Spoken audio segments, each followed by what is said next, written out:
Now to the liberal who says even he is starting to think there may be some justification for extending the tax cuts, but don't expect it to happen anytime soon. Carl Jeffers joins me now. I have enormous respect for this liberal columnist, that notwithstanding.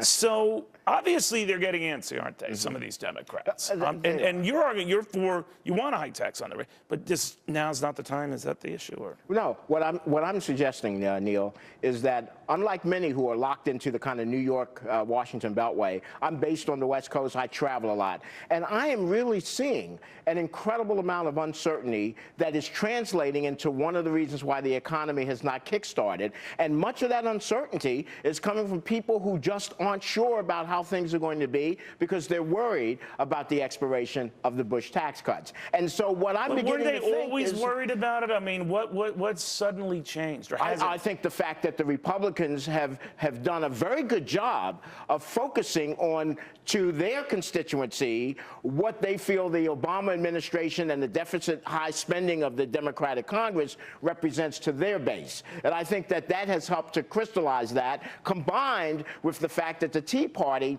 has focused on the whole idea of the proactive government spending. Here's where I disagree. You know what changed? The economy not changing. The economy's still staggering along. And I think a lot of these guys are figuring, in this environment, if we raise taxes, we know how it's going to be marketed.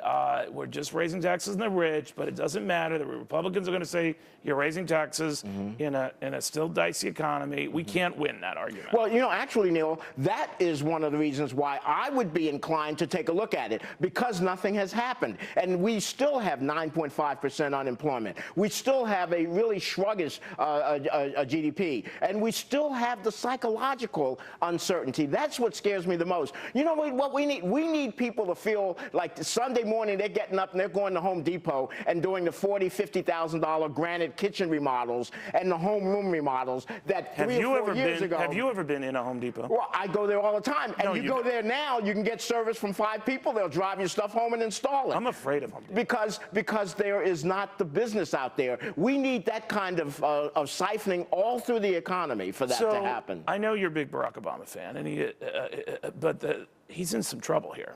And I'm wondering if he gets it, the House and Senate leadership gets it, when their own troops are saying, hey, boss, I mean, it's not looking good here. We gotta change. First of all, I think that there's a little too much excitement about who these troops are. Ben Nelson is not the same as if John Kerry or Charlie Schumer were coming out saying... John Kerry's busy docking his boat in the wrong... Busy doing. But when Jerry Nadler, and you know, I don't think a conservative shrinking violet is saying, look, there's got to be a middle ground maybe to stagger those tax increases for rich areas, for price areas. He's getting worried. Right. That's true. And the reality is, I believe that there will be, in combination with looking at the estate tax and what that's done. The George Steinbrenner example is amazing. How brilliant was George dying this year? So if this proves how brilliant he was. Think of your families. This is the year to go. You know, but if it's not on I get nervous, Carl, when my kids are saying, gee, Dad, you look a little pale. But you're looking at this and saying what? It's not going to change dramatically the complexion in November, right? You're saying Democrats are going to get whacked, but not whacked out of... If you ask me today, I still say, as of today, the signs that I see, the Democrats still hold on to the House and the Senate. But in the Senate, by no more than, they'll have less than a 2 or 3 seat advantage, and in the House, less than 10 seats. So here's what that means. Even if they hold both, they still get no major legislative agenda accomplishments passed in the last 2 years of the first term of the Obama presidency. And if things get worse between now and September, because that's been my benchmark, ask me in September. If they get worse between now and September, they could lose the House. But don't get too excited right now about taking over the House in terms of Republicans. I agree that should give you pause. By the way, real quick, do you know whose birthday it is today?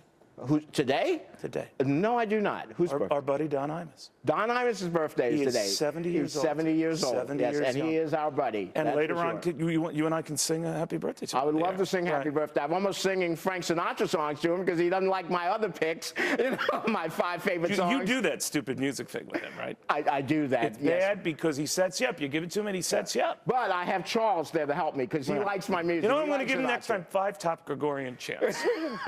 Anyway, anyway, happy birthday to Don, and you're a great Don, friend too. of his, and he speaks highly of you, you know, when he's in more lucid moments, but really, Yes, well, always he good has to see you. lucid moments whenever I'm on. Yeah, there you go. And as you do, because I so enjoy visiting with you as well. You are the best. Carl Jeffers, I mean, they don't come better than Carl.